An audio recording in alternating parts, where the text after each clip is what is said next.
ပုံမှန်မြင်တွေ့နေရတဲ့ကောင်းလေးရဆိုလို့ရှိရင်ပေါ့နော်ရုပ်ရည်ချောမောနေရနေပြီးတော့ဒီလိုမျိုးရုပ်ပြစင်ပြဘာကြောင့်ဖြစ်သွားလဲဆိုတော့ကိုကျွန်တော်ဒီဗီဒီယိုလေးကိုစောင့်ကြည့်ပြီးတော့ဖိတ်ခေါ်ချင်ပါတယ်ခင်ဗျာ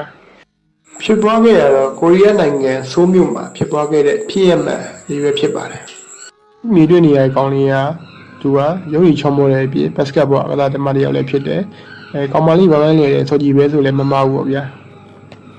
ကောင်းရုပ်ရည်ရှိတော့ကောင်မလေးတွေဘာမှန်းလေနေရအောင်နော်တနေ့မှသူကောင်မလေးရောက်နဲ့ချစ်ကြိုက်သွားတယ်ကောင်မလေးကသူ့ရုပ်ရည်ချောမောတဲ့အကြောင်းပြီးတော့ဘယ်တော့မှထားမတော့ဆိုတဲ့အကြောင်းလည်းခဏခဏပြောပြပါတယ်ကောင်လေးကလည်းသူ့ကိုတတ်တဲ့ရင်းနှီးသူချစ်တယ်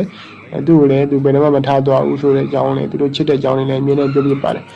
ဒီနေ့မှဖြစ်ချင်တော့ကောင်မလေးရင်မီးလောင်သွားတယ်မီးလောင်သွားတော့သူတရင်ကြကြီးမှာပဲကောင်လေးကရောက်လာပြီးတော့သူအိမ်ကိုရောက်လာခဲ့တယ်အချင်းမကောင်မလေးကပိတ်မိနေတော့သူပြီးတော့သူအသက်နဲ့ရင်ပြီးကောင်မလေးသူကယ်လိုက်တယ်ကယ်လိုက်နိုင်တဲ့နောက်ပိုင်းမှာပေါ့နော်ကောင်လေးကမီးလောင်အောင်တရားတွေနဲ့ပေါ့နော်အများကြီးပဲသူထိခိုက်သွားပါတယ်ခန္ဓာကိုယ်တစ်ခုလုံးပေါ့နော်သူဖေးရုံမှာဖေးကူတောင်းဖို့ခံယူရတဲ့ပိုင်းမှာပေါ့နော်သူကတစ်ဖက်ဖြတ်လိုက်ရတယ်ခန္ဓာကိုယ်အရင်များတွေအကုန်လုံးကမီးလောင်နဲ့အချိန်ကြောင်းသူတော်တော်ကိုပျက်စီးသွားခဲ့ပါတယ်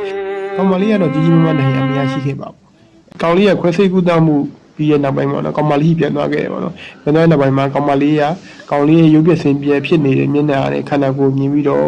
လုံးဝကြောက်ရွံ့ယွံရှာပြီးတော့လုံးဝကိုလက်မခံခဲ့တော့ပါဘူးကောင်လေးကိုကောင်မလေးကကောင်လေးကိုလောက်ခွင့်မယ်ဆိုတဲ့စကားကိုလည်းပြောခဲ့ပါသေးတယ်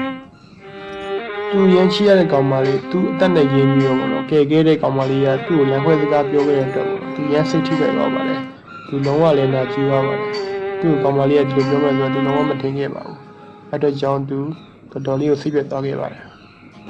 ဟုတ်ကဲ့ပါအခုလိုစိတ်ဝင်စားစရာကောင်းတဲ့ဖြစ်ရမှန်အကြောင်းလေးတွေအမြဲတမ်းဆက်ပေးပါမှာဖြစ်လို့ channel တက်ပါက like and share လေးနဲ့ကိုကြီးအားပေးကြပါခင်ဗျာဟုတ်ကဲ့အားလုံးကျေးဇူးအများကြီးတင်ပါတယ်ခင်ဗျာ